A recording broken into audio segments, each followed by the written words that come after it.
Ahora se escucha, Rose. Ahora sí, ha llegado el momento de entrar ya, como si fuéramos clientes de los BDI, para rendirles un homenaje y, por supuesto, explorar todas las habitaciones de su casa. Vamos a ver.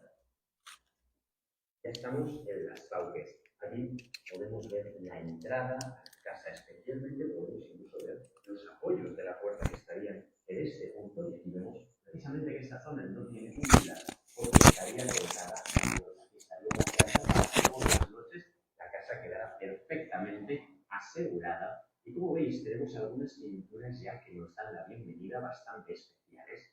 Como podéis ver, aquí tenemos una representación de Dios Príapo, un Dios que es totalmente grotesco, pero que precisamente lo que quiere representar es...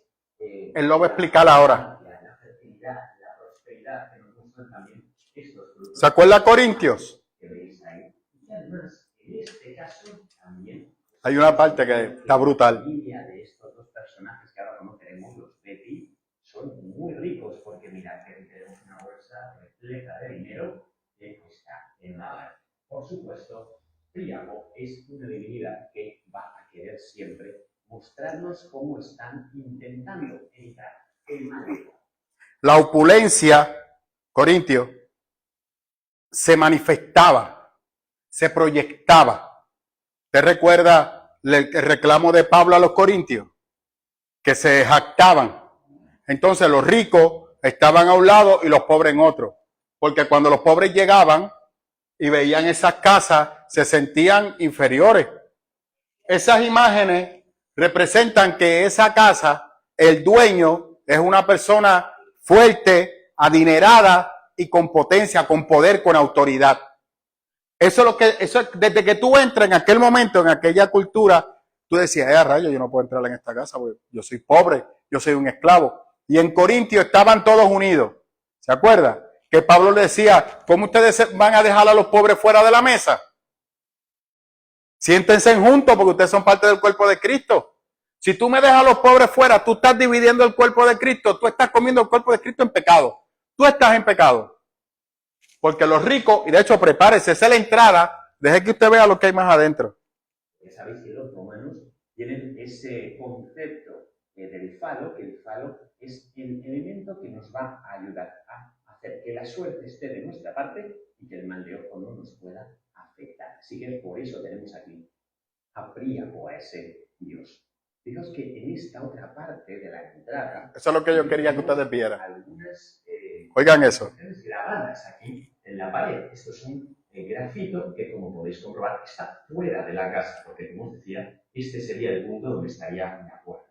Y se trata de un grafito, como veis aquí hay varios, pero este es el más importante que tenemos, de una mujer, Eutifis, que es griega, dice Graeca, asibus uobus moribus velis. ¿Qué quiere decir esto? Pues que Eutifis se está vendiendo, es una mujer griega, que se está vendiendo por 2 ases, dice que tiene bellos modales. 2 ases es el precio de una copa de vino barato, y con lo cual aquí estamos viendo el grafito de esta prostituta que está intentando vender sus servicios. En las paredes de las casas adineradas, las prostitutas ofrecían sus servicios. El domingo yo predicaba que María Magdalena había derramado perfume de nardo sobre los pies de Jesús. Yo no me enfoqué en la parte de que ese dinero, ¿cómo ella lo consiguió?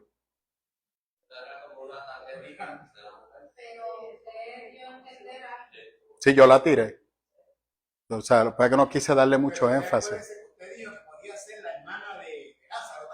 Hay una porción que tila que es María de Betania, pero hay otra que dice claramente que fue María Magdalena y que se quitó el cobre. Y no crea tanto conflicto, pero recuerda que quizá el escritor, al público que se dirige, pues está tratando de proteger a la mujer. Recuerda que a veces que el texto hace eso. A mí eso no me gusta cuando el texto lo hace. Yo prefiero que el texto diga las cosas como son y usted asimílelo. Si a usted no le gusta, ese es problema suyo. Pero eso fue lo que pasó. El punto está que regularmente las prostitutas no se prostituían con cualquier persona, eran personas adineradas. Ella está aquí dejando su tarjetita de presentación para que esta persona la rente. Aquí se está dando barata, pero no todas eran así. Otras eran un poco más costosas. O sea que a María Magdalena sabrá Dios cuánto le costó ahorrar ese dinero. Y las fichas que tuvo que mover para poder comprar ese perfume. ¿Ah? Y no creo que ella fuera económica. Porque en Israel, que estamos hablando de Israel, y de hecho, una alta probabilidad que el campo de trabajo de ella era Filipo de Cesarea. Donde Cristo dijo, porque la puerta del infierno no prevalecerán sobre la iglesia, y sobre ti, Pedro, haré mi iglesia. No está hablando del infierno de Dante. Ese estudio yo se lo tengo pendiente. A Filipo de Cesarea se le llamaban las puertas del infierno, porque eran los lugares donde los romanos iban a veranear. Y ahí hacían todos sus bacanales, sus impurezas, sus sacrificios a los dioses, rentaban prostitutas, las jóvenes judías iban para allá a prostituirse, las damas que no tenían dinero se prostituían junto con ellos y eran parte de todos sus bacanales. También actúan acciones lesbianas, homosexuales, bestialismo, todo eso. Por eso los judíos no entraban a Filipo de Cesarea porque se contaminaban y le pusieron a aquel lugar la puerta del Hades, la puerta de la muerte, la puerta de la perdición. Y Cristo le dice a Pedro, sobre ese pecado yo haré la iglesia y el pecado nunca podrá contaminar a la iglesia. No es lo que la gente aplica. Eso es correcto. Y no tiene nada que ver. Lo que le está diciendo, tú vas a ser uno de los líderes que estará al frente y en ese lugar tú tendrás la victoria. Y así fue. Alaba. Eso es lo importante de usted comprender el texto. Por eso la importancia de usted profundizar en el texto. Porque mire cómo esto se aclara y mire cuántos años de malas enseñanzas que se le predica a los cristianos. Tú estás por encima del infierno. No van al texto original, que esa palabra no aparece. Tú estás, el infierno no puede contra la iglesia. Eso no es lo que el texto está diciendo. Y total, el Hades no tiene autoridad sobre la iglesia porque Cristo venció. Si usted me lo predica así, se la compro. Porque en Cristo tenemos victoria sobre la muerte. Y en Cristo tenemos la autoridad para predicarle al mundo, reprender al demonio y sanar al enfermo.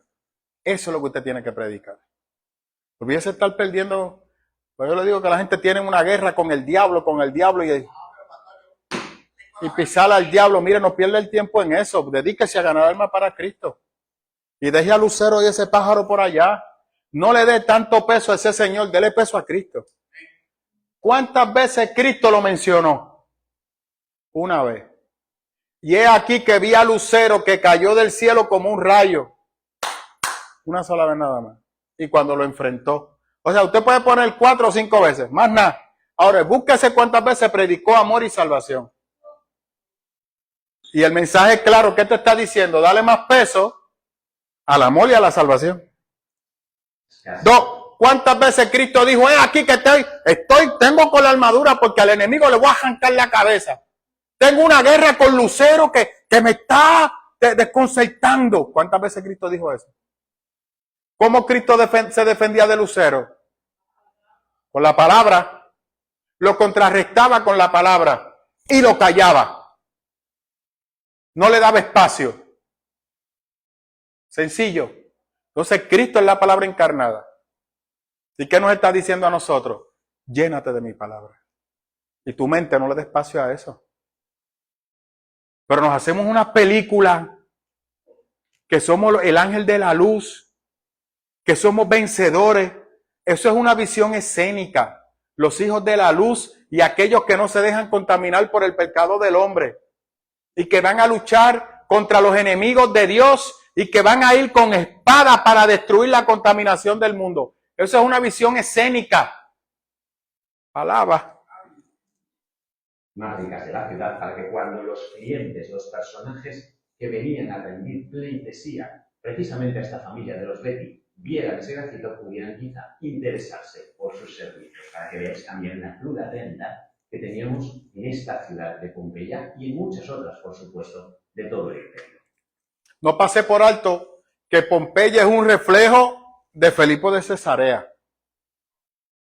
Pompeya es un reflejo de Roma. Lo que usted ve en Pompeya se veía en toda Roma. Eso es correcto. Pero en el tiempo después de Jesús y en el tiempo de la iglesia. Y usted se queja de hoy. Y usted dice que hoy hay pecado. Y que el mundo está perdido. Y en aquel tiempo estaban salvos. Pero sí había una iglesia que tenía clara cuál era su responsabilidad. Que era predicar la palabra. Y no estaban con ñeñeñe ni buscando excusas. Alaba. Ahora vamos a acceder ya a esa entrada, don José, mire eso. Principal en la casa. Fijaos cómo nos da la bienvenida este gran impluvium de mármol que tenemos en el centro, al que por supuesto entraba todo el agua de la lluvia desde el compluvium hoy reconstruido y también pues restaurado en estos últimos años. Recuerdo que esta casa acaba de abrir al público, como se estaba diciendo, después de muchísimos años cerrada, pero es que ahora tenemos esa posibilidad de verla todos juntos y, por supuesto, vosotros conmigo, gracias a la colaboración del Parque Arqueológico de Pompeya, a quienes hay que agradecer siempre que nos permitan estar aquí y tener esta espectacular casa para nosotros. Como ya sabéis, las casas romanas se distribuyen a través de este gran atrio y vamos a ver que esta casa de los Bepi tiene una distribución muy particular, especialmente en esta zona del fondo que estáis viendo aquí, porque se trata de una casa que elimina uno de los elementos principales, el tablino. Veis que ya tenemos ahí detrás un precioso peristilo que después, por supuesto, vamos a visitar. Pero primero quiero que veamos algunos elementos de esta zona. Fijaos, porque las decoraciones son realmente impresionantes. Esta casa... Esas decoraciones son originales. No se han reconstruido. Se mantuvieron intactas. Ellos lo que estuvieron haciendo desde que fue descubierta en 1920, 1926 fue los arqueólogos poco a poco limpiándola y recuperando todo lo que había. Esa casa está casi en un 60 o un 70% de cómo fue al momento que fue destruida. Todas esas pinturas que ustedes van a ver no han sido retocadas ninguna. O sea, miren los adelantos tecnológicos de aquella época. Eso en su tiempo debía ser una super mega casa. Eso era una persona millonaria en aquel tiempo. Bueno, usted vio el tamaño de esa casa. Y mire todas esas decoraciones y usted va a ver los detalles, ¿sabe? Que era lo que Pablo criticaba en Corintios. Una cosa espectacular. Lógico, y el guía es un historiador espectacular y un tipo joven. Está prácticamente completa, decorada en cuarto estilo pompeyano, el estilo... De hecho, él hizo un estudio para probar si realmente el Cristo histórico existió. El Cristo histórico. Y él demuestra que sí existió. Él no habla del Cristo bíblico y el Cristo de la fe. Eso lo usamos nosotros. Pero habla de cómo yo le he dicho a usted que Cristo se da ¿dónde? Aparte escondidito con 2 o 3 corillitos. En la sociedad, en la cultura. Y si Él se da en la cultura y en la sociedad, se da en la historia. Así que si Él existió, tienen que existir la evidencia de que Él existió. Si Él existió, tiene que existir la evidencia de que la iglesia empezó en Judea. Que los apóstoles existieron. Que se predicó la palabra. Que murieron por lo que creyeron. Esa evidencia histórica está. Y nosotros como cristianos no lo vemos solamente como el Cristo histórico, lo aplicamos al Cristo bíblico. Porque por muchos años se negó la existencia de Jesús. Pero ahora, al tener usted la evidencia de Jesús, ahí usted coge y lo amarra todo. Y usted calla boca como usted no tiene idea. Y principal, bueno, seguimos. Perdón. Vendrá a partir de la época del emperador Nerón. Mire los carros. Hay una parte creo que habla del Coliseo.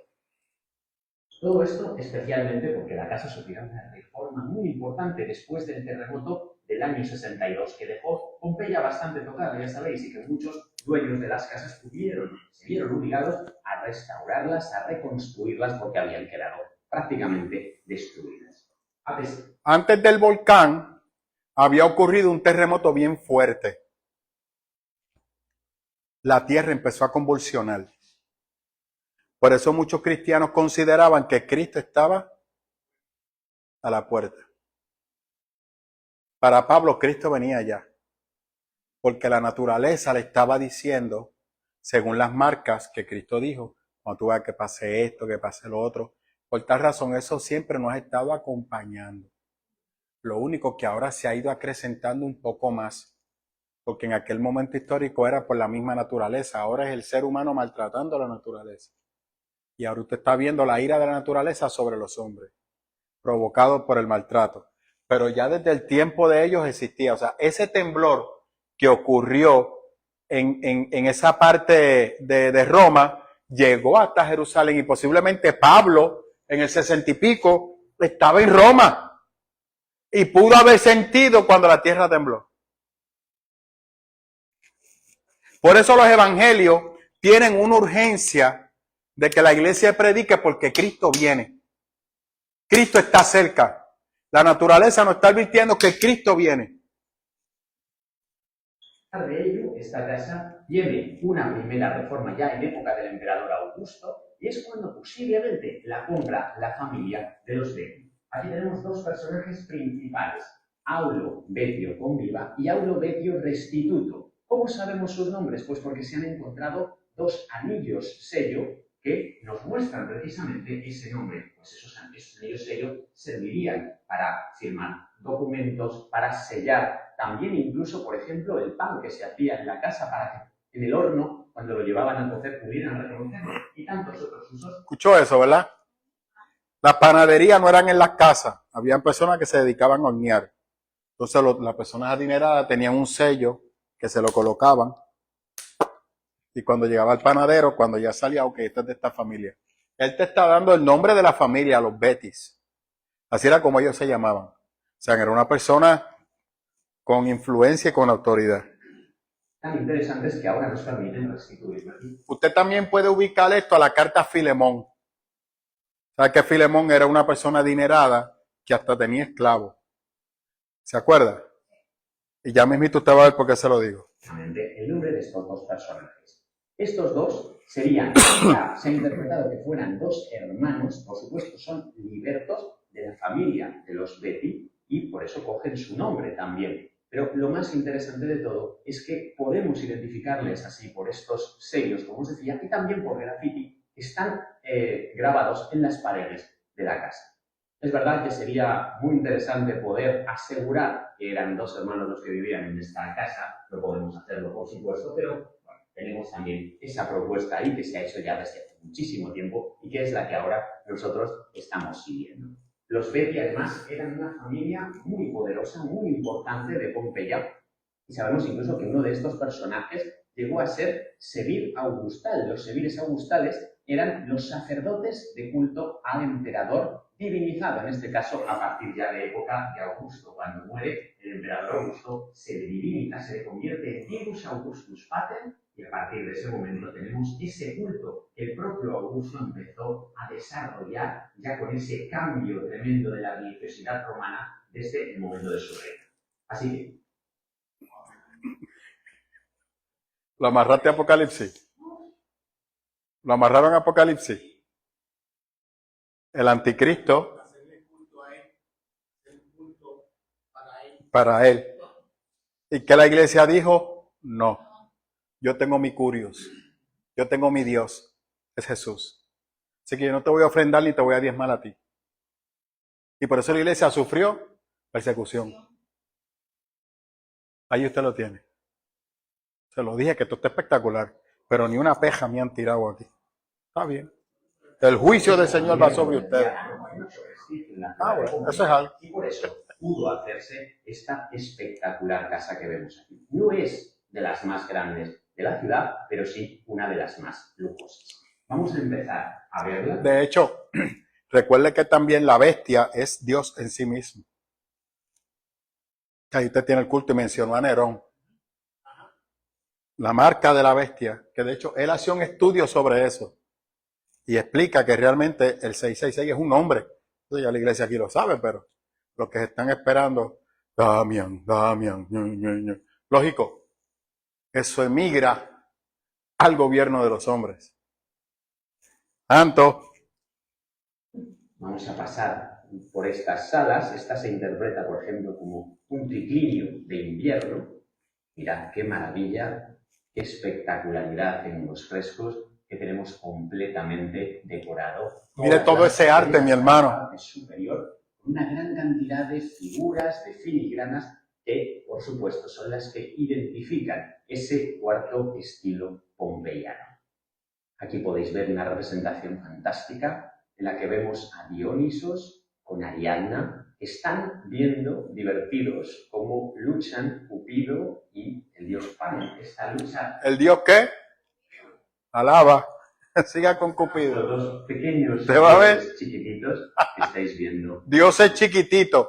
Es que las representaciones Dios es chiquitito. de divinidades, de animales, incluso de esos dioses tan importantes como el dios Júpiter que le tenemos aquí en la parte superior. ¿A quién se parece Júpiter?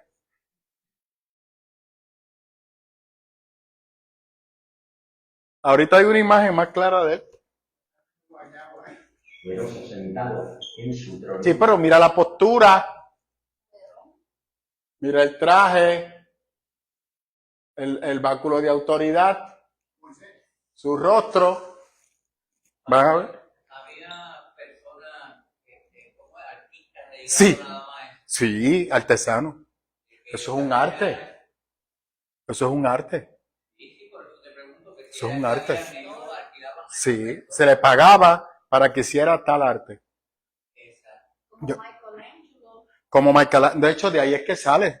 Michelangelo, a que resalta la pintura a otro nivel, porque usaron otros elementos, pero estos hacían su propia pintura, hacían sus propios colores, lo hacían igual, pero regularmente los colores más fáciles de hacer era el rojo, y usted va a ver que predomina el rojo, el bronce y la plata, porque eran colores fáciles de hacer. No había mucha diversidad en aquel momento.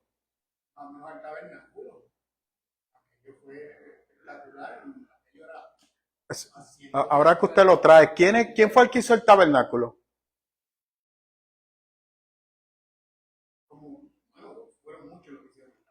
¿Quiénes construyeron el tabernáculo? Los judíos. Los judíos sabían bregar con manualidades.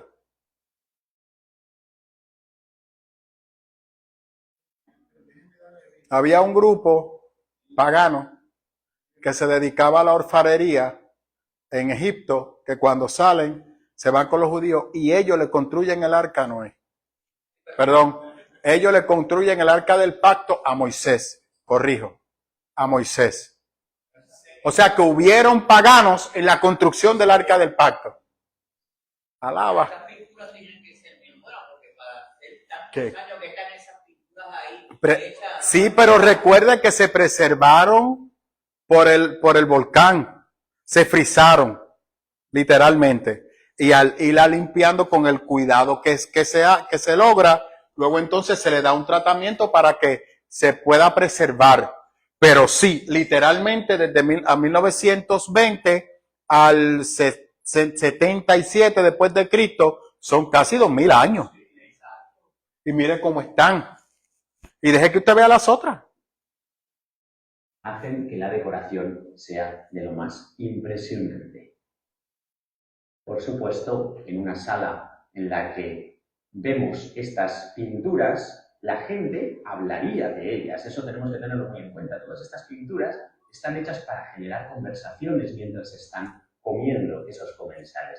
Lo más interesante también de esta casa es que se excavó en el año 1894 y 1895 y todas las pinturas, o prácticamente todas las pinturas, quedaron aquí, se quedaron in situ en esta casa, a diferencia de lo que se había Hace más hecho tiempo todavía. antes en otros espacios. Brutal. Mirad, porque por aquí tenemos también esas decoraciones de vida marina, de peces, de incluso esa langosta que podéis ver ahí, que también nos decoran este tipo de ambientes más pequeños, que se trataría probablemente de cubículos, espacios en los que poder dormir. Aquí podéis ver otra de esas imágenes tan interesantes como es Ariadna en la isla de Naxos, abandonada por Teseo. Ese es el barco de Teseo que, después de que ella le ayudara a salir del laberinto del Minotauro, pues la abandona y ahí ves cómo se está yendo. Un mito muy representado en esta casa precisamente y que vamos a ver muy relacionado en otros espacios que estamos a punto de conocer y de descubrir. Como os estaba comentando, Esto que está aquí, hermano, ¿saben lo que es? Lo explicó al principio. Tienes 17 eventos desde el miércoles. Ok, el agua, el techo estaba abierto, estaba diseñado para que cuando lloviera, cayera en esa piscina, que a su vez tenía unos orificios que iba para la cisterna. Cuando la cisterna se llenaba, pues esa agua, eso se llenaba. Y regularmente se tomaba esa agua para limpiar los pies y las personas que entraban a la casa, para que la casa no se ensuciara. Más se usaba esa agua también para limpiar los alrededores de la casa. Porque había un sistema de acueducto, pero a veces el acueducto no llegaba o la cantidad de agua que llegaba no era suficiente. Así que todas las casas de las personas adineradas y de las no tan adineradas tenían él dijo ahorita el nombre, no me acuerdo, un jacuzzi o una cisterna para recibir el agua. El agua era vital, recuerde. Entonces, literalmente toda la actividad estaba ahí. Hay otra, en esta casa era tan adinerada que tienen otra, en otro lugar para los esclavos. Pero la idea era recoger el agua. En cada puerto, por lo que yo veo, tienen una de esas específica. Por ejemplo, en una tenía lo de los dioses, en la otra tenía No, usted va, eso es interesante, don Luis. tenía lo de un tema. Un tema. Pero la casa está rodeada de la visión idólatra de Roma. Porque Pablo dijo, oye, que muchos dioses ustedes tienen. En sus casas estaba plagado totalmente de las divinidades. Porque era una manera de ellos proteger su casa y que la divinidad protegiera su casa del mal ojo. ¿Usted recuerda lo que usted le ponía al nene, el puñito negro? Nace de ahí también. No reprenda ya. De los Betty era de una familia bastante acaudalada y precisamente por ese motivo nos lo van a querer hacer ver en cada momento. Fijaos, aquí tenemos un arca ferrata, un arcón enorme de hierro que tiene una serie de decoraciones también en bronce y que precisamente nos está demostrando el gran poderío, el gran capital que tiene esta familia. A pesar de que, claro, si está cerrada el arca, pues ¿quién nos dice que no estaría vacía y que solo están intentando aparentar? Pero debemos pensar que efectivamente sí tenían esa capacidad económica que nos están demostrando los que. Vamos a pasar ya a algunas estancias increíbles que tenemos alrededor de este peristilo, pero antes quiero que os fijéis en algunos detalles como este setentero que está prácticamente surfeando encima de un pequeño cangrejo y que con una fusta en la mano le está espoleando para que siga avanzando. Como veis, la casa está especialmente bien decorada y sobre todo gracias a esa restauración que acaba de completarse, tenemos la suerte de poder verla en estas condiciones magníficas, gracias al gran proyecto Pompey que en los últimos años nos ha permitido devolver al público y devolver esa vista original de muchas de las casas de Pompeya y eso es fantástico. Ahí es una especie de urbanización, hay varias casas en una. De los mejores espacios de toda. Es espectacular. Este gran oecus, un comedor abierto al peristilo y con unas decoraciones impresionantes. La pintura que da nombre a esta sala, que sería la sala de Ixión, es esta de aquí, y es que este es el castigo de Ixión, es este personaje que veis aquí atado a una rueda. ¿Ve lo claro que se ve? Ixión fue un hombre que se atrevió a intentar violar a la diosa Hera y que como castigo, pues Zeus le ató a una rueda que no paraba de girar y a la que estaba atado como unas serpientes. Aquí vemos al dios Mercurio, que fue el ejecutor de ese castigo que tenéis aquí. Mira Mercurio. ¿Qué rostro tiene?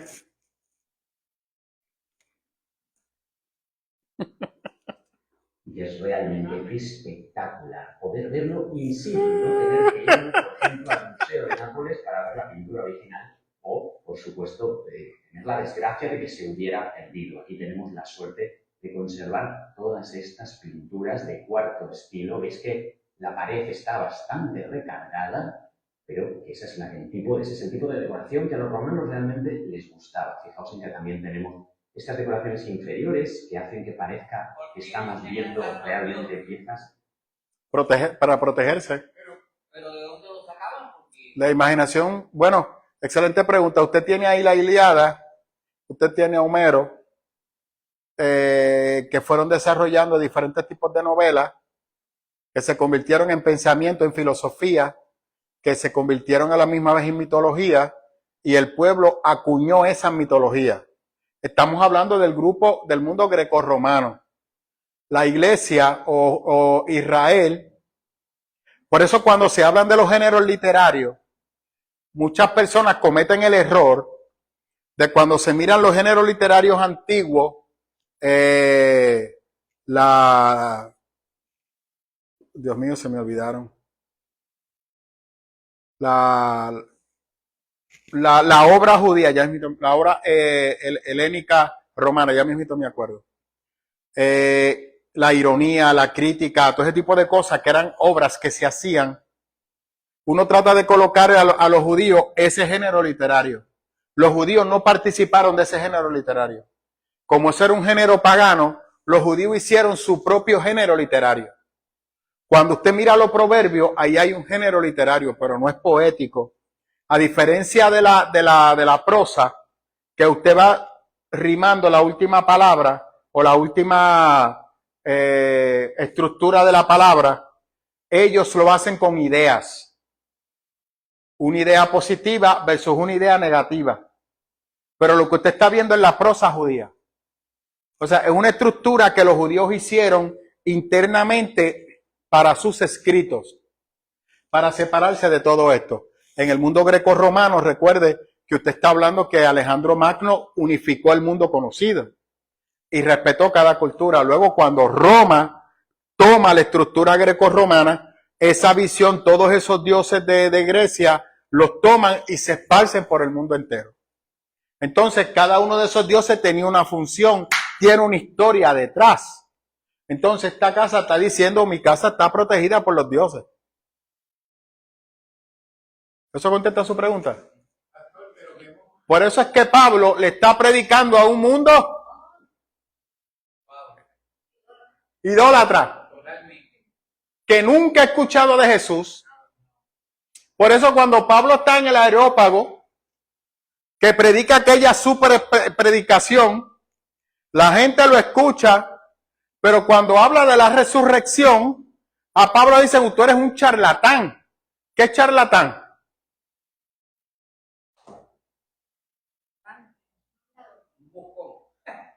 No. En aquel momento histórico, un charlatán es alguien que ha caminado el mundo, que ha escuchado diferentes religiones y ha hecho una religión él.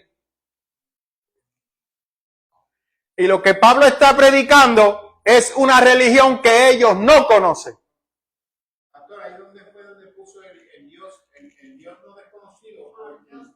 Al Dios no conocido, exacto. Pero sin embargo, Dionisio, que era el administrador del Areópago, se convirtió. ¿Qué significa Dionisio? Dios del vino. Del vino.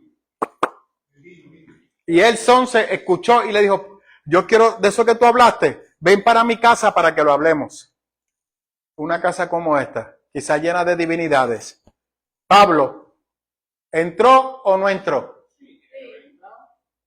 ¿Y usted por qué no entra a casa de paganos? Y cuando ve una virgen le dice a la persona que saque la virgen de la casa. Cada cual tiene su casa. Y cuando usted entra a una casa, ve que hay un altar a Changó y usted se va corriendo porque ahí está el diablo. Pablo, ¿qué hubiese hecho? Gracias. Claro, y mi Dios es más fuerte que cualquier Dios. Y si Él me manda a entrar, yo voy para allá. Anyway, nos mandó a entrar. Porque Pablo tuvo que entrar a esa casa. Alaba. Te lo dije que le iba a gustar. Sí, sí. Pero es que ¿cómo ellos saben que Dios Júpiter es un hombre y lo escriben así y lo ponen? Usted va a Isaías. No, pero es que le quiero decir. Escúcheme, usted va a Isaías. Isaías dice, cogen un pedazo de madera, le hacen imagen. El hombre, ok, déjeme aclarar algo. Esa pregunta le quedó espectacular, Aristide. Usted cada vez me sorprende más. ¿Cuál es la diferencia de nuestra fe a la fe pagana? ¿Cómo usted la distingue? La fe pagana está llena de imágenes humanas, elementos humanos. Cristo no usa elementos humanos.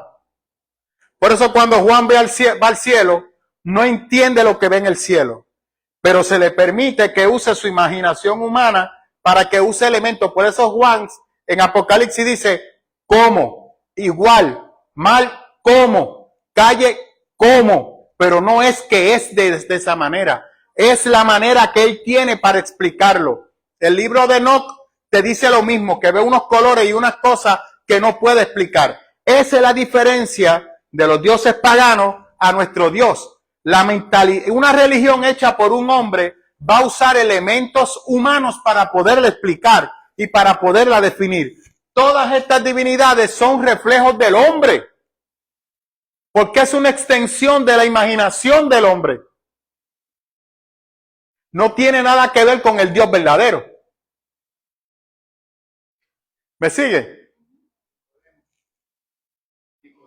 Ahí está. Bueno, Nicodemo era judío. Pero me quiero decir que Jesús le dice las cosas espirituales, es lo que entiende otras cosas, pero las cosas espirituales no las entiende. Por eso la importancia, alaba. Dios le habla a Moisés. Dios, el Elohim, le dice a Moisés lo que el pueblo tiene que hacer para alabarlo. Porque el pueblo no va a saber cómo agradar a Dios. Cuando el pueblo empezó a buscar y alabar a Dios a su manera, se convirtió exactamente igual que ellos. Jacob, junto con sus mujeres, ¿qué se llevaron? Las estatuillas, los serafines, que eran estatuillas, ¿de quién? De su suegro, de su papá. En Israel hicieron lo mismo, haciendo estatuillas. Pero cuando es Dios, no hay una imagen para Dios. Porque el hombre no puede imaginarse a Dios. Y Dios rechaza toda imagen, porque no hay imagen que pueda definir a Dios.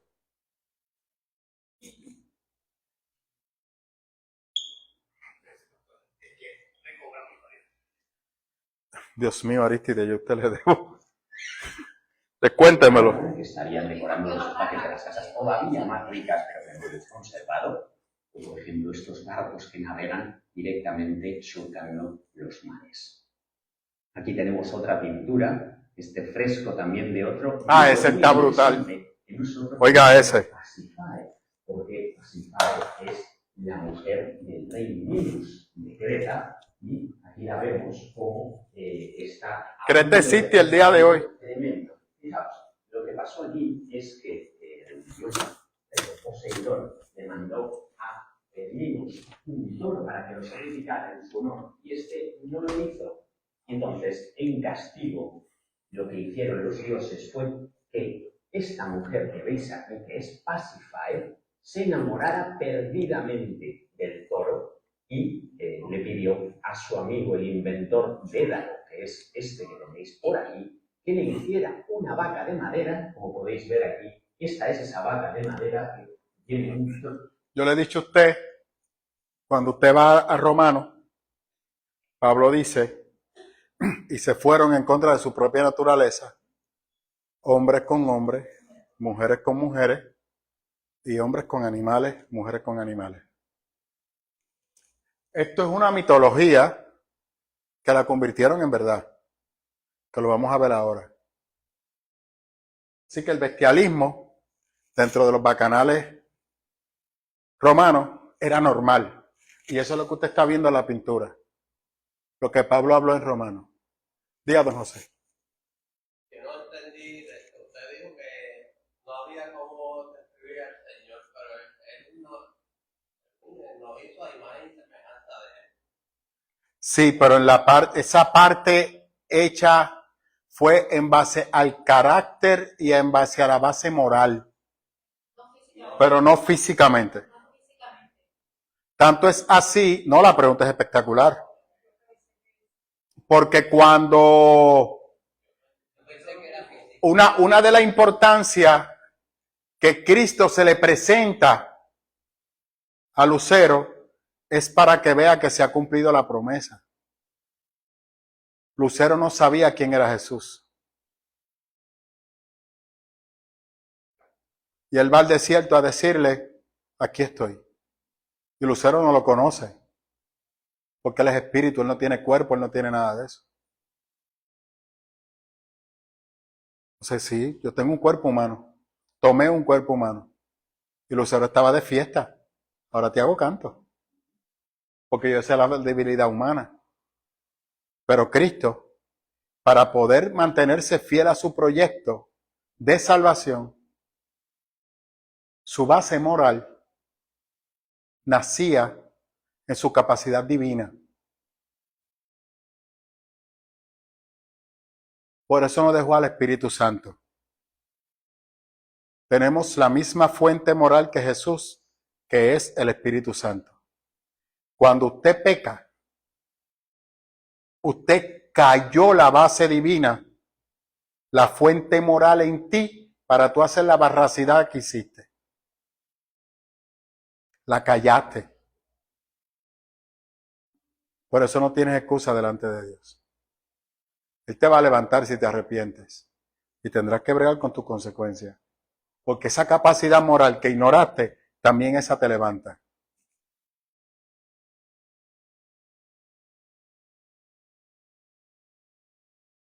Amén. Duda.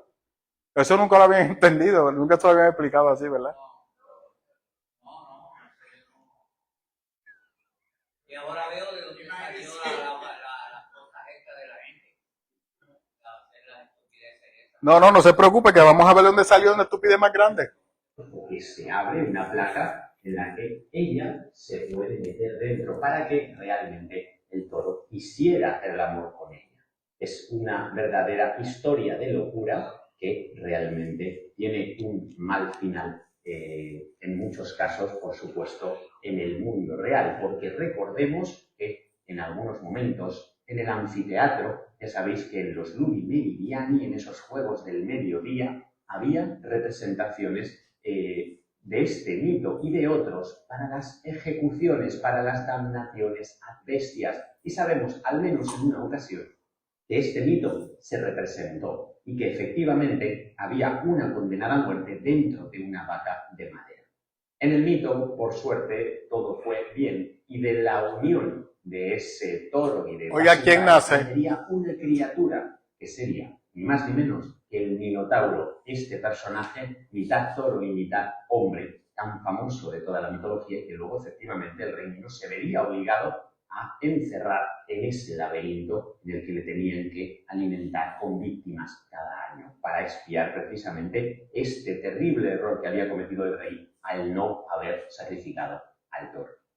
Aquí también se entremezclan los mitos, porque este joven que tenemos aquí no es otro que Ícaro, el hijo de Dédalo, que le está ayudando y que luego ya sabéis que volará demasiado alto con esas alas de cera desde el laberinto y acabará estrellándose. En este otro lado, por ejemplo, vemos el final de esta historia, y es que estos mitos, como os decía, están siempre relacionados. No lo hay el Minotauro. Y ya sabéis que Teseo vencerá después al Minotauro con la ayuda de Ariadna. Y esta es Ariadna porque después Teseo la dejará abandonada, como ya hemos visto en otra de las sagas, en ese triclinio, a su suerte en la isla de Naxos. Y aquí tenéis al dios Dionisos que la está rescatando después de que Teseo, ahí tenéis su barco, se vaya lejos, muy lejos. Eso tuvo que haber sido espectacular. Uno entrar a esa Uno de los casa. espacios fantásticos de la casa de los Getty, este gran Oecus. No, sí, pero la pintura, el arte. Pero que os dejo que seáis vosotros mismos los que cuando vengáis aquí podáis disfrutar.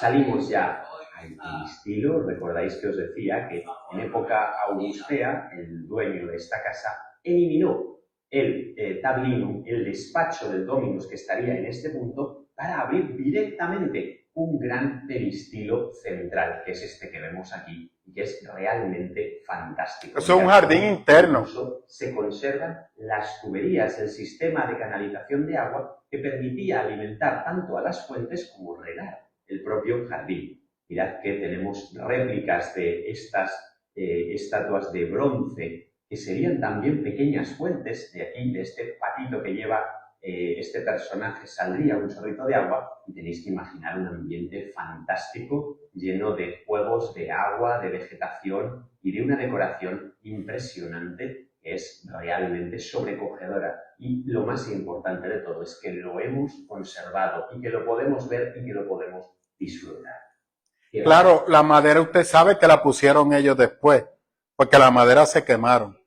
No me vaya a pensar, oiga, que usted es bien inteligente. Vamos hasta el final porque os voy a enseñar en el último momento. ¿Qué? Uno de los espacios más increíbles. Por eso quiero que lo vean, porque cuando se desarrolla la iglesia, todas esas vías principales, la iglesia lo usó para enviar las cartas. Cuando se enviaba una carta era por esas carreteras. Por eso quiero que ustedes lo vean, porque regularmente nosotros pensamos que los primeros cristianos vivían en chozas, tipo indígena, y andaban con taparrabos. Esa visión estructurada de construir las sociedades es una copia de Babilonia. El primero que empezó a estructurar las ciudades de una manera organizada, carretera, acueducto, parques, plazas, jardines públicos, lugares de actividades de reunión, es Babilonia. Darío la mantiene, luego Alejandro la copia y luego Roma la va replicando por todas las ciudades. Todas las ciudades romanas tenían la misma estructura, la misma organización, una calle principal y calles secundarias. Y un sistema de acueducto o de, ahorita él usa la palabra, para distribuir el agua por cloacas, para distribuir el agua por todas las comunidades. Y las personas adineradas entonces dentro de esa estructura contrataban arquitectos para que le diseñaran una casa. Un arquitecto tipo Egipto venía, calculaba la distancia, el techo, la madera, lo que se iba a usar, te sale tanto, mete mano, y la gente empezaba a construir. Era todo bien organizado, y dentro de ese mundo se movió la iglesia.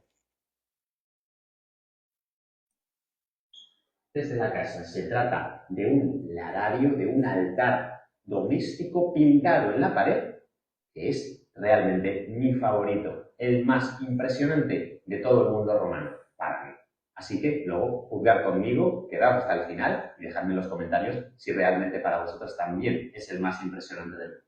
Continuamos, que esta zona de aquí, que como veis es un... Yo estuve viendo algo que decía que el cemento romano todavía no han podido replicarlo. O sea, sí. No han podido replicar Por los materiales y la estructura. No han podido replicarlo. Era casi tan bien hecho que no pueden replicarlo. Bueno, mire esas propiedades. Eso aguantó el calentón del volcán, la lava del volcán. Y mire, todo eso es original. Esto es original. Eso no se ha tocado. Es lo mismo que las pirámides de Egipto. De hecho, los padres de todo esto fueron los egipcios. Ahí es que nace todo esto. Realmente pues está separada, es un espacio totalmente diferente en el que también tenemos decoraciones en pinturas negras. Negra, pintura negra. Tenemos aquí un pequeño patio en el que también había un estanque, veis el pozo inferior para almacenar el agua, porque aquí efectivamente estamos en una casa en la que sí tenemos agua corriente, en la que sí llegan las canalizaciones, porque la entrada del acueducto del Castellumacue está muy cerquita, pero realmente también almacenan ese agua para poder utilizarla. Mirad, porque en este punto también tenemos unas decoraciones fantásticas con esas plantas en la parte inferior que nos están dando un toque con esa vegetación fingida, esa vegetación simulada. Y algo muy interesante es que podemos ver dónde estaba situado el tejado. Ahí veis el hueco perfecto que han dejado las tejas, una plana y una curva, imbrex y tégula, para colocar ese tejadillo que iba por la parte superior.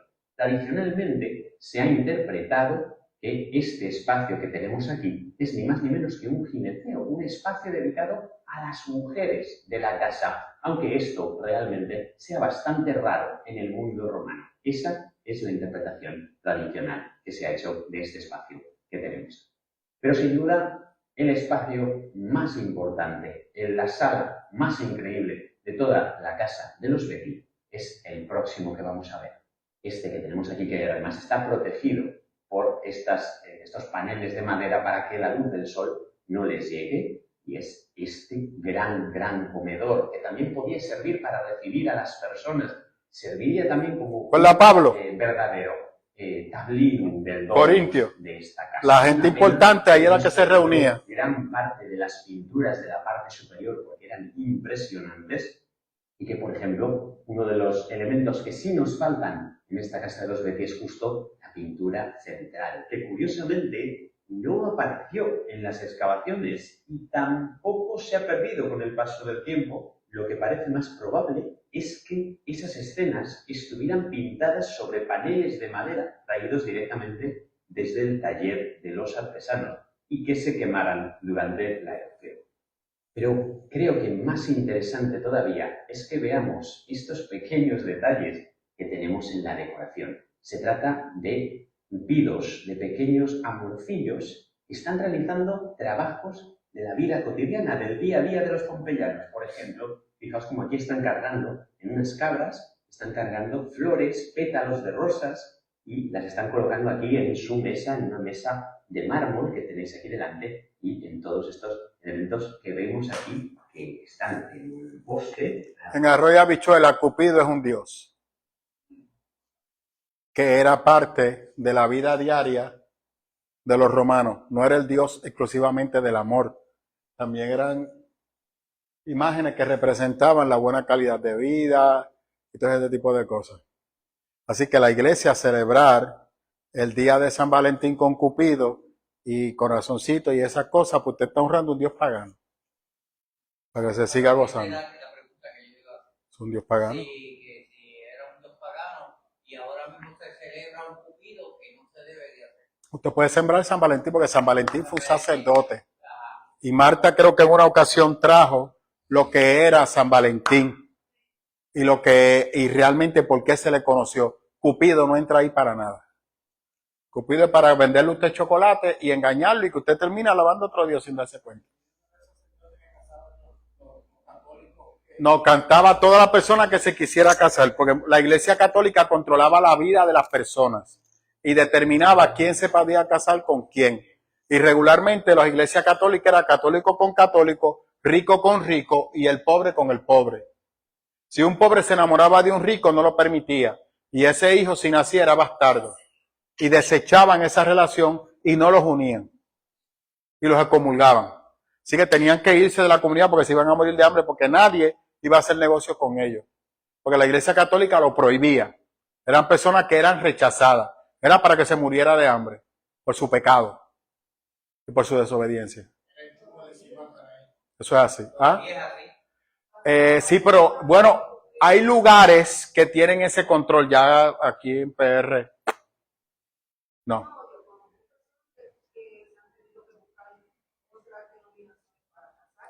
No, sí, eso sí, pero a lo que yo me refiero es a una excomulgación que te puede costar la vida y que en esa comunidad no puedas vivir más. De reunirte con ellos, no, porque de hecho te puedes reunir, pero te van a tratar, no puedes comer el pan, no puedes confesarte pecado, no puedes hacer nada. Te queda allí, eres un sujeto que no existe. Tienes que irte a otro lugar donde te casen. Exacto. Pero a lo que yo me refiero es que la excomulgación en ese momento histórico, era que si alguien estaba haciendo negocio contigo, esa persona también iba a pagar y lo excomulgaban. Y era una sociedad que todo el mundo giraba alrededor de la Iglesia Católica. El padre sabía todo lo que pasaba y tenía autoridad sobre lo que pasaba. ¿Ah? A nivel de la Iglesia Católica. Y criticamos a los fariseos, pero hay iglesias protestantes que somos iguales. A Elizabeth.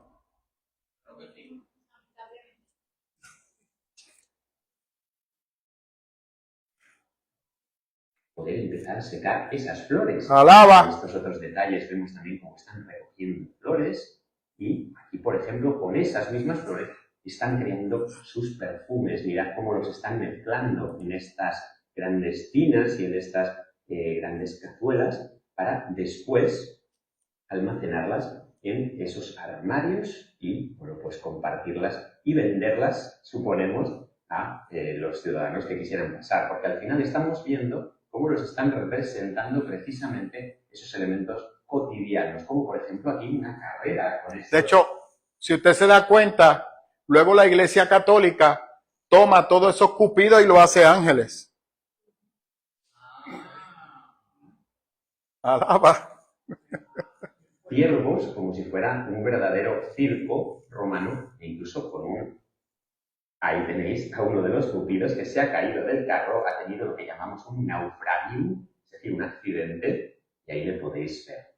Tenemos representaciones también divinas con Apolo y otros personajes, y fijaos cómo seguimos viendo. Aquí tenemos cómo están haciendo la acuñación y peso de las monedas. Aquí tenemos un yunque en el que están amartillando una pieza de metal. Esta es una de mis favoritas, porque aquí lo podéis ver. Están lavando la ropa. Estos son los cupidos.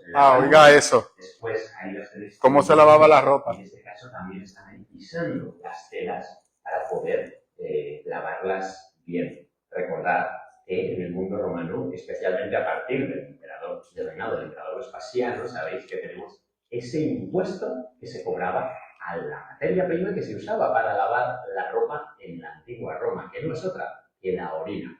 ¿Ya? ¿Escuchó? Se cobraba un impuesto, se recolectaba la orina de los baños públicos y se vendía. Y se cobraba un impuesto para el orín. Porque era lo que se usaba para originalmente lavar la ropa, quitarle las manchas, y luego entonces era que se lavaba otra vez para perfumarla. O sea, eran diferentes procesos, que es lo que se está viendo ahí en los cupidos. Desde muchos siglos atrás, la orina se utilizaba precisamente por su contenido en amoníaco para lavar la ropa, y ahí precisamente estáis viendo a esos amortillos que lo que están haciendo es pisar las telas con la orina. Continuamos viendo el friso. Podéis ver también cómo los cupidos están imaginando ánforas y están vertiendo precisamente líquidos desde ellas.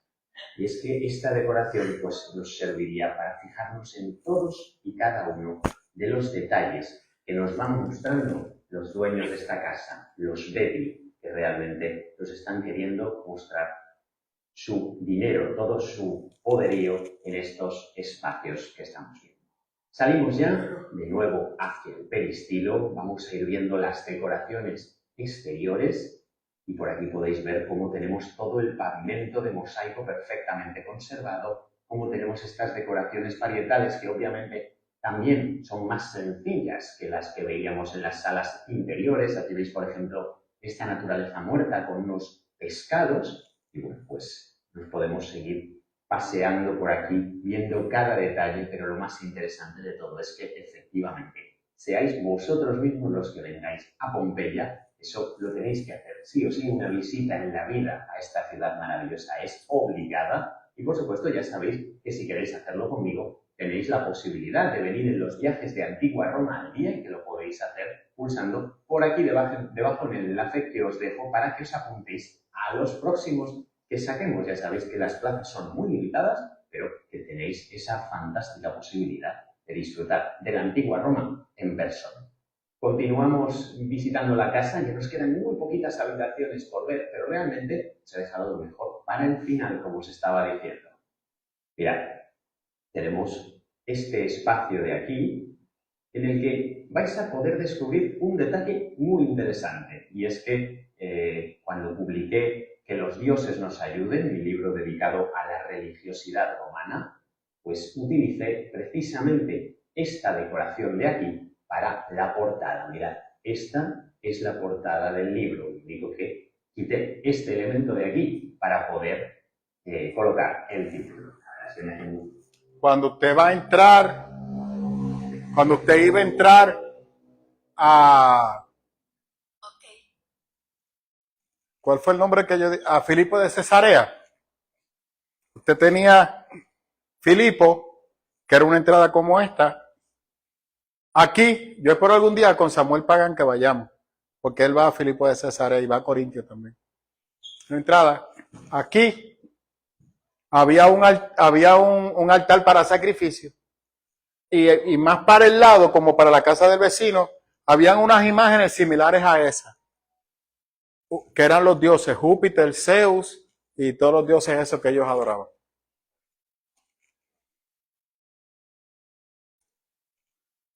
Si ven la serie de Chosen One, creo que en el capítulo 2 o el 3 sale una escena similar a esa. Y ahí se ve cuando Cristo recrea que le dice a ellos. De hecho, soy una aplicación y es gratis. La puede bajar. Y ahí tiene toda la serie libre de costo. Si la ve en su celular, si su televisor es Smart TV, también la puede bajar y ahí lo puede ver. Está desde la serie 1 hasta la 4. La 5 todavía no ha salido. Poder enseñaros en directo este espacio, este panel de aquí, a través también pues, de los grabados que hemos ido realizando en los últimos siglos, todos los investigadores, los eruditos, los artistas. Y bueno, pues aquí lo tenéis y en este está basado, como digo, el de mi libro. Mire la corona. ¿Eso no se le parece a la que se pone el Papa?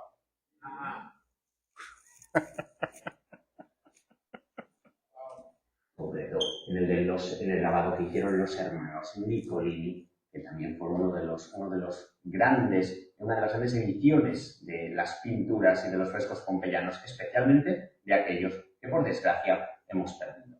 Si os dais cuenta, aquí tenemos otra escena muy interesante en la que esta además es bastante conocida. Hércules, como veis ahí, ese niño pequeño, Hércules de niño, está zafándose de unas serpientes que le ha mandado Hera y que las está pudiendo vencer de esta. Hay personas que cometen el error de pensar que Cristo es la mitología cristiana de Hércules, lo cual es una enseñanza distorsionada, porque Hércules muere y resucita. Pero, o sea, Hércules desde pequeño va mostrando sus dones divinos. Jesús no. Jesús es un ser humano común y corriente. Usted tiene que tener cuidado con eso.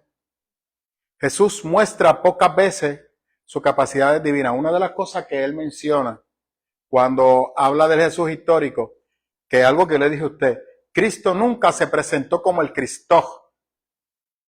Nunca. Porque dentro del paradigma judío, el Cristo tenía unos criterios y Cristo no iba a cumplir con esos criterios. Lo que la gente quería que Cristo hiciera, Cristo no lo hizo. Entonces, por eso cuando la Biblia habla de Jesucristo, es contrario a lo que Cristo predicó, porque él nunca se presentó así. Él dijo que era Jesús, Yeshua ben Yosef. Jesús, el hijo de José. Jesús, el hijo del hombre. Jesús, Yeshua, el Salvador. Y ahí lo dejó.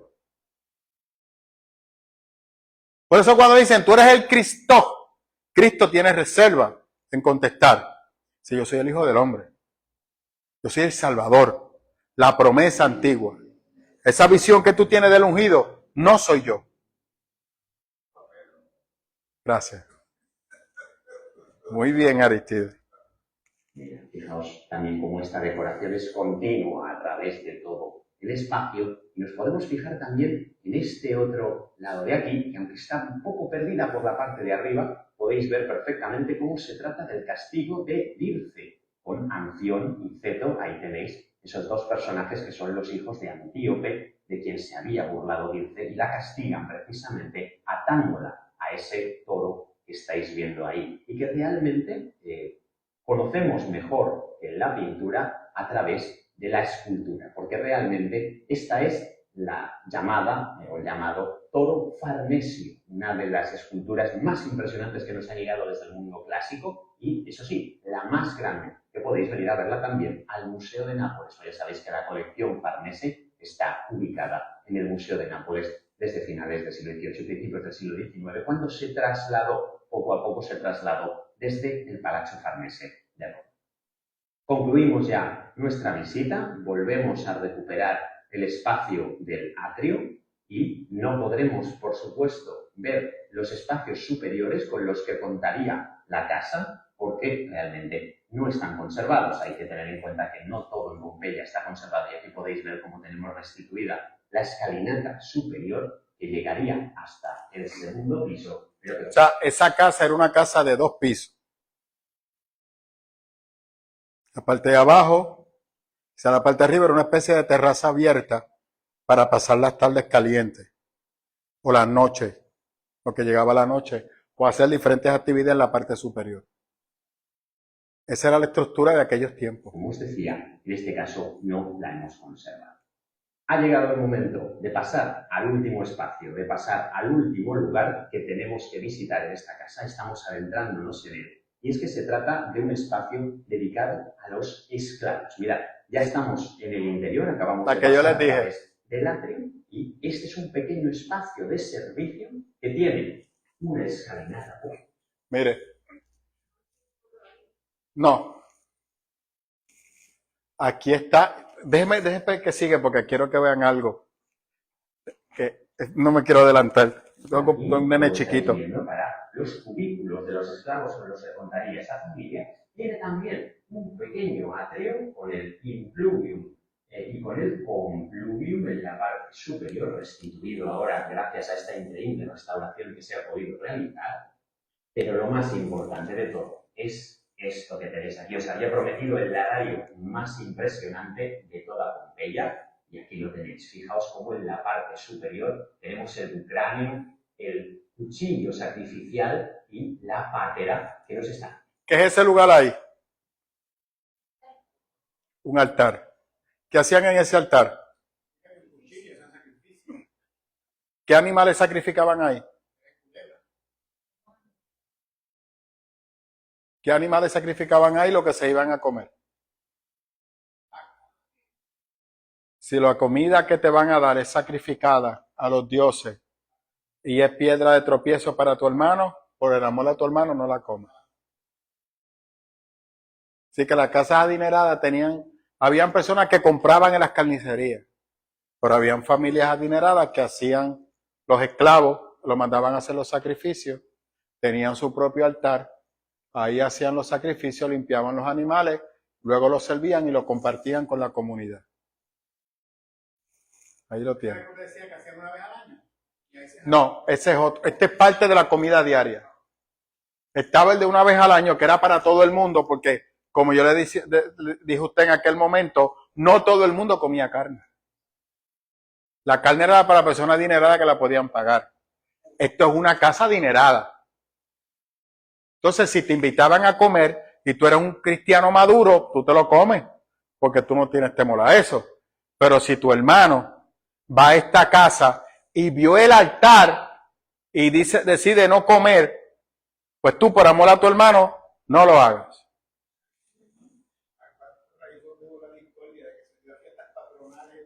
Sí, que usted la trajo. ¿Quién fue que trajo eso?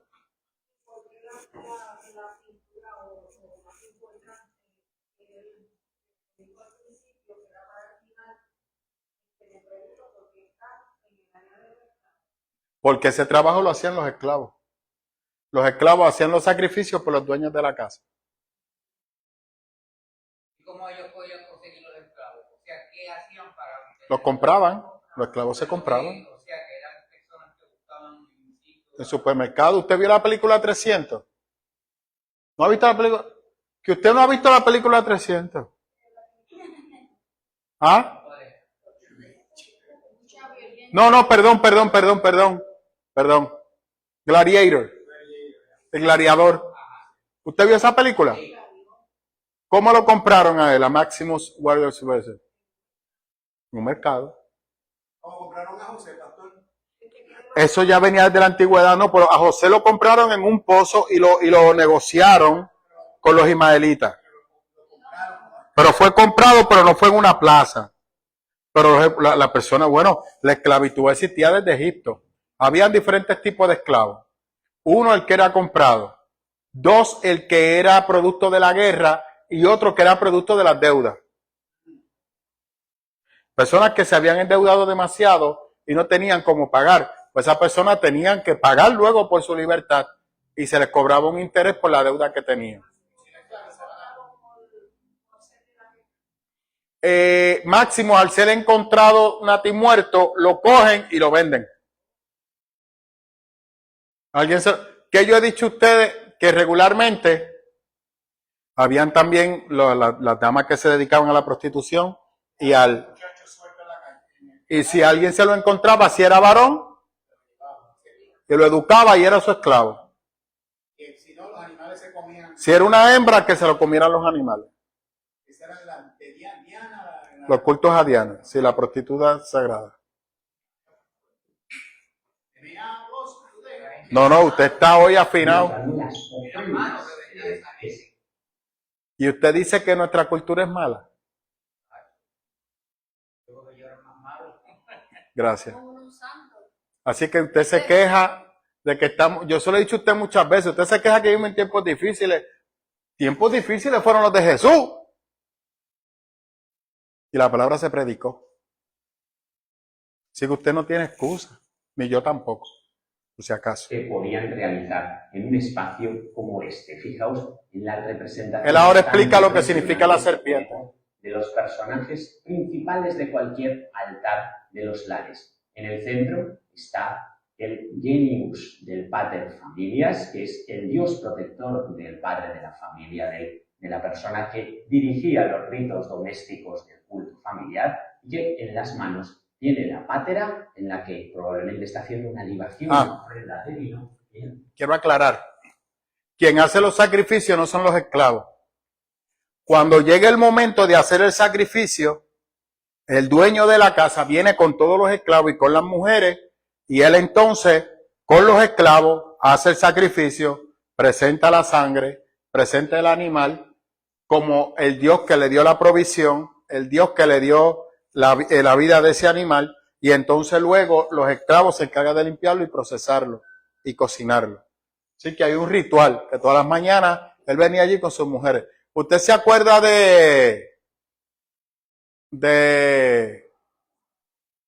del centurión que Pablo fue?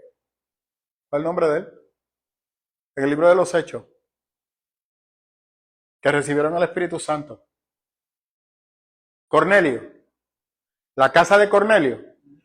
Cornelio, cuando Pablo llegó, ¿con quién estaba Cornelio? ¿Con quién estaba Cornelio? Con toda la casa. Estaban los esclavos, su esposa y sus hijos. Porque era típico que el dueño de la casa presentaba a toda la comunidad delante de la deidad. Así que lo que él hizo era normal para él, porque él viene de una costumbre idólatra. Me vienen a predicar a un Dios, toda mi casa tiene que estar para escuchar el mensaje de ese Dios. La mano lleva la aquerra, la caja en la que se guardaba el incienso para las ofrendas. ¿El qué? Por supuesto, ¿El qué? ¿Y usted pensaba que el incienso era solamente para el Señor? ¿Vio que los cultos paganos también se usaba? Los dos lares, los dos personajes que protegían el hogar, esos dos dioses que protegen el hogar y que, como veis, están haciendo una libación también, están haciendo una ofrenda de vino directamente desde sus ritos. Por eso es que yo decía el domingo, no me coge el aceite para ungir su casa. De ahí es que viene, de esta costumbre.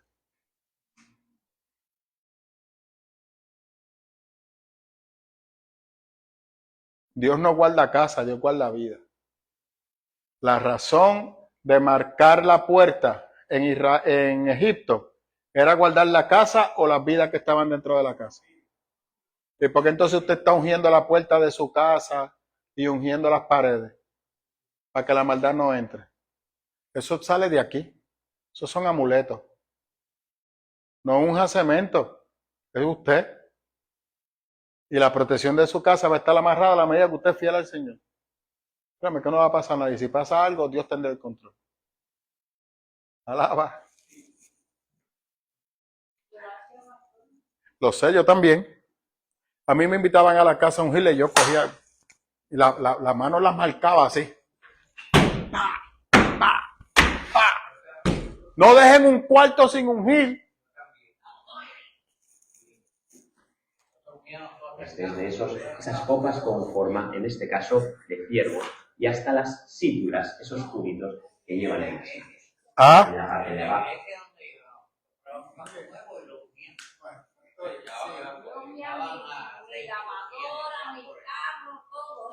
Había un ministerio allá, de esos bien MI, que cogían el aceite, todo, hermano, echaban ese montón de aceite y dañaban la ropa. Te lo digo porque yo conozco personas. Yo conozco personas. A lo mejor era porque te iba a hacer.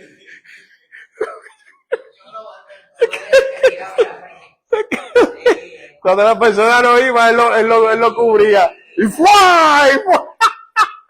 Esto pasaba por allá. Algo increíble, yo me acuerdo de eso. Vio la importancia de usted conocer la Biblia y esto para que no sigamos cometiendo los mismos errores. A veces caemos en repetir errores porque alguien lo hizo desde el altar. Y hay veces que le damos más importancia a lo que esa persona dice que a lo que la Biblia enseña. Porque en ningún lugar la Biblia dice, unge tu casa, unge esto, unge los muebles. No, habla de tu familia. Es tu parentela, son los tuyos. Son los tuyos. Entonces eres tú. Y la santificación de tu casa va a ir amarrada a tu consagración. Por eso yo siempre digo que para mí el altar es sagrado por las personas que honran al altar. No el altar per se. Son las personas. O sea, cualquier persona no se puede parar ahí. Porque nosotros tenemos que honrar el altar. O sea, yo no puedo invitar a cualquier persona a predicar si yo no tengo el concepto claro de la persona que va a predicar. Porque nosotros somos los que le damos el valor al altar. Por eso cuando un alcalde, aquí, no te preocupes que aquí no hay público para ti. Pararle un altar, no, porque el altar es palabra de Dios. Pero el valor se lo da usted. Usted puede ungirlo y trepar a cuanto pichón llegue ahí, pues entonces usted... pero como yo lo ungí, el altar está protegido. No, eso es una visión pagana. Una visión pagana. Su carro, Dios lo va a preservar a la medida que usted es fiel al Señor. Yo le daba 7 vueltas a la plata. No sé para qué, porque si lo está aplicando mal. No, y usted lo que está haciendo es dando vueltas para que el carro se destruya. Porque la vuelta de Jericó fue para que cayeran las murallas.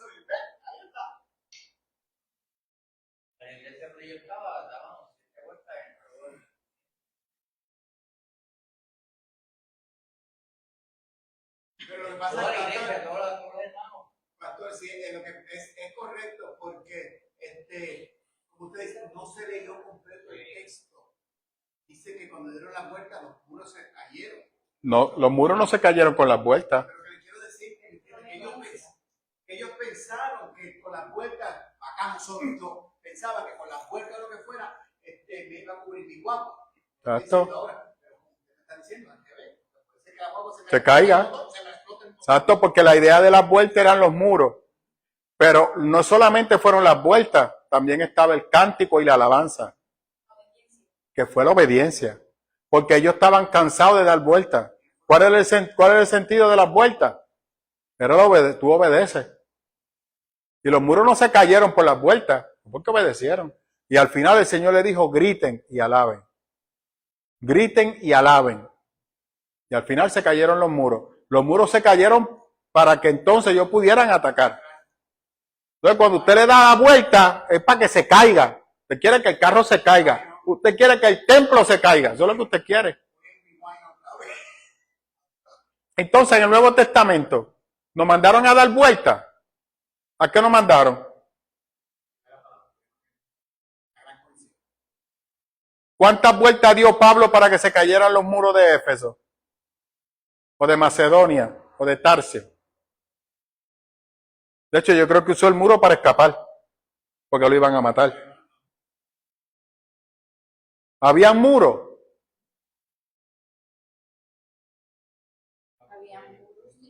¿Cuáles? No. Me refiero muros para que no se predicara el evangelio. Hay mucha ignorancia, abusan de uno porque no, la verdad es otra. No, y cuando vayamos a Isaías 25, prepárese. El problema no es eso, es que, como en una ocasión decía un teólogo, el desconocimiento de la palabra nos lleva a espiritualizar lo que no tenemos que espiritualizar. Y lo que tenemos que espiritualizar, no lo espiritualizamos. Estamos cruzados.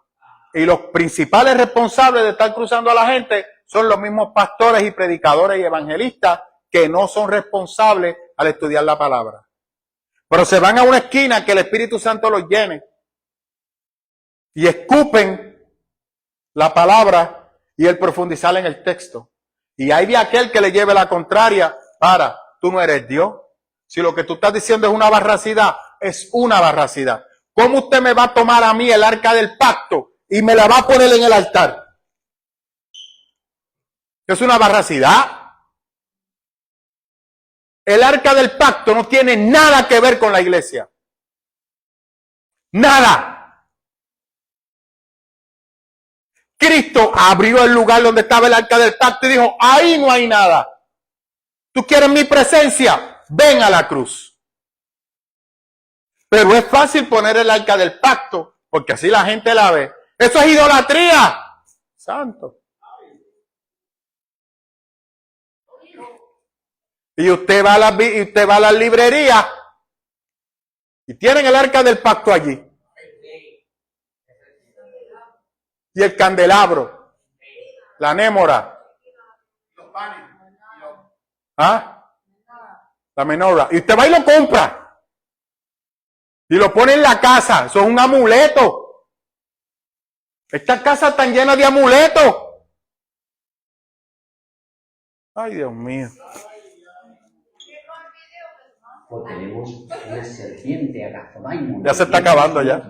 Ese personaje también divino que está protegiendo este lugar, protegiendo el hogar, como esta serpiente protege ese huevo que representa la eternidad, que representa la vida eterna y la resurrección de la vida y la reencarnación, que es en lo que muchos romanos creían. Los romanos creían en la reencarnación, ya sabéis que no en la resurrección. De la otra vida en el mundo romano, los tenéis en mis libros, en Que los dioses nos ayuden, y también en mi último libro, Momentos de la Antigua Roma que cambiaron el mundo. Tenéis también los enlaces por aquí abajo, por si queréis echarles un vistazo. También tenéis que fijaros en la verdadera escala de este caballo. Yo reconozco que cuando lo vi por primera vez, no me imaginaba en absoluto el tamaño que tenía. Realmente es gigantesco este espacio de culto doméstico. Y bueno, pues tenéis que pensar que aquí se tenía que reunir, por ejemplo, cuando amanecía, toda la familia, incluyendo a los esclavos, y que hacían sus ofrendas, hacían verdaderamente ese culto que permitía que pues los miembros de esa familia estuvieran verdaderamente protegidos, estuvieran a salvo y, bueno, especialmente, como decíamos, el pater familias, que es a quien se dirigen todos los rituales, y, por supuesto, pues el pater familias también hace ofrendas de cara al resto de sus familiares. Terminamos ya nuestra visita viendo este espacio que tenemos por aquí, un espacio de cocina. Veis que tenemos un hueco para guardar la leña por aquí abajo, y también en la parte de arriba donde se colocarían los maderos y donde se pondría el fuego, y sobre ellos unos trípodes de hierro para colocar las ollas. El último espacio que vamos a ver ya es este pequeño cubículo. Ese fue el que le dije. Como veis, está decorado con figuraciones eróticas, con escenas eróticas que son las que estáis pudiendo ver en este punto. Esto se ha interpretado tradicionalmente como un lupanar, como un espacio de prostitución, aunque realmente los ejemplos que tenemos hoy en día de este tipo de decoraciones en muchos espacios domésticos nos permiten darnos cuenta de que estamos hablando de cubículos personales decorados con un toque un poquito, pues como veis, subido de tono. Pero eso no quiere decir que los pasaban por la piedra. Una alta probabilidad, sí. Eso es correcto. Claro, los metían ahí. Sí. Hombres, mujeres, porque Sí. esa gente era, no importaba si era hombre Sí. o mujer. La bisexualidad era parte de la cultura grecorromana. Eso es correcto. Y los esclavos servían para sus amos también en la parte sexual. Eso es correcto. Ahora, ya mismito le tengo el cierre, deje que termine. Cada espacio en el que encontremos pinturas, frescos, eróticos, tengamos necesariamente que pensar en un prostíbulo, en un lupanar. Aún así, aquí tenemos esas pinturas en ese cubículo, en una zona, como os digo, de servicio que estaría dedicada especialmente a los esclavos y no a la familia. Fijaos, por ejemplo, en esta tubería, cómo viene desde la parte de arriba una fístula acuaria, una tubería de plomo que nos permite recoger todo el agua de la lluvia que caería por los tejados. Y es que los romanos no tiraban absolutamente ni una gota de agua, no desperdiciaban el agua. Esto es muy interesante porque realmente lo utilizaban para muchísimas cosas, y el caudal del acueducto no está mal, pero realmente tenían que aprovechar hasta la última gota que pudieran de la lluvia. Con esto concluimos ya nuestra visita. Me voy a despedir ya en este larario haciendo una ofrenda a los lares y al genius de la familia de los Betti, y espero que os haya parecido interesante nuestra visita. Espero que os haya gustado ver una de las casas más increíbles de toda Pompeya. Espero que nos veamos, por supuesto, en el próximo vídeo. Yo soy Néstor Márquez, de Levante. Una casa opulenta, riqueza, protección de los dioses. ¿Y qué le dice el Señor? Voy contra ti. De nada te sirve la riqueza, de nada te sirve la opulencia, porque todo eso lo voy a destruir. Y la naturaleza te pasará factura. ¿De qué le sirvieron los dioses paganos con el huracán, con el volcán? No lo protegieron de nada. Para nada. Apocalipsis. Tanto sacrificio que hicieron y Cuando mi juicio venga, ninguno de tus dioses está por encima de mí. La naturaleza me rinde a mí y la naturaleza te va a hacer factura. Yo le doy libertad a la naturaleza para que te pase factura. Y tu riqueza, Apocalipsis 18, no te va a servir de nada, porque la gran ramera caerá y te esconderá y te lamentarás porque no podrás hacer negocio con ella. Porque tú necesitas el dinero para mantener tu estilo de vida, el cual no te va a servir de nada delante de mí. Pero yo le dije a usted que usted iba a ver en ese video la concretación de Apocalipsis, pero en una comunidad. De la misma manera que cayó esta comunidad, cayó todo el Imperio Romano. Luego, años más adelante. Y para ellos estaban bien. Y la riqueza era lo que les daba la seguridad. ¿Por qué entonces hay tantos cristianos buscando riqueza y éxito terrenal?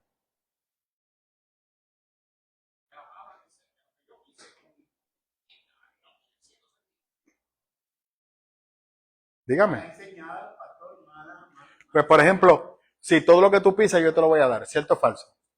¿Por qué no pisaron Egipto?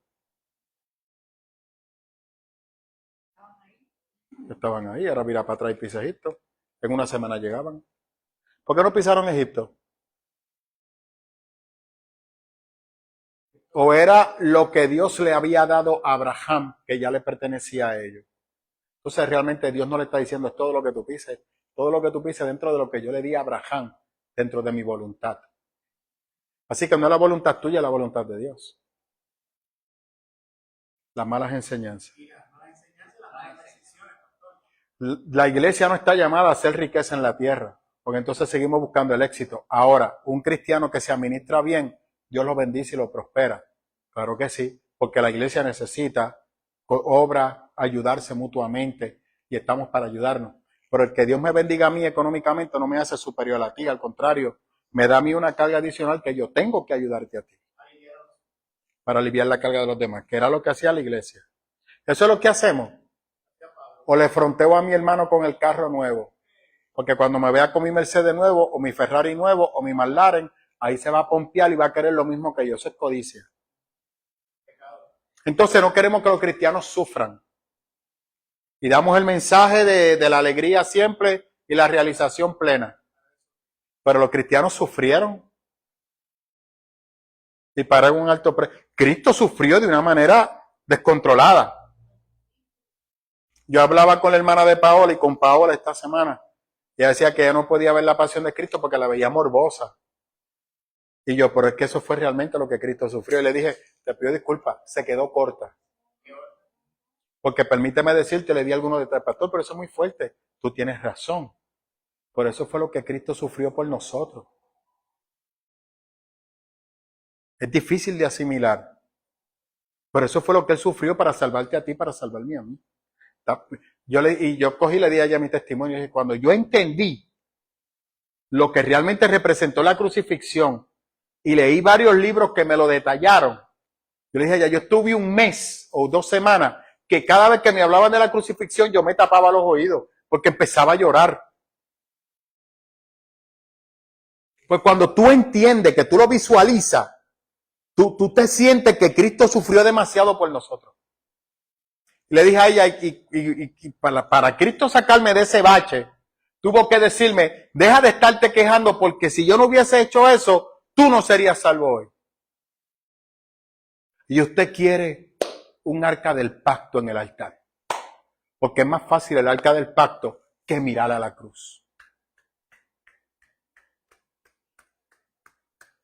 Por eso los fariseos prefirieron ir al arca del pacto que al Gólgota. Ningún fariseo se hubiese sentido cómodo frente al Gólgota. Ni lo hubiese pisado tan siquiera.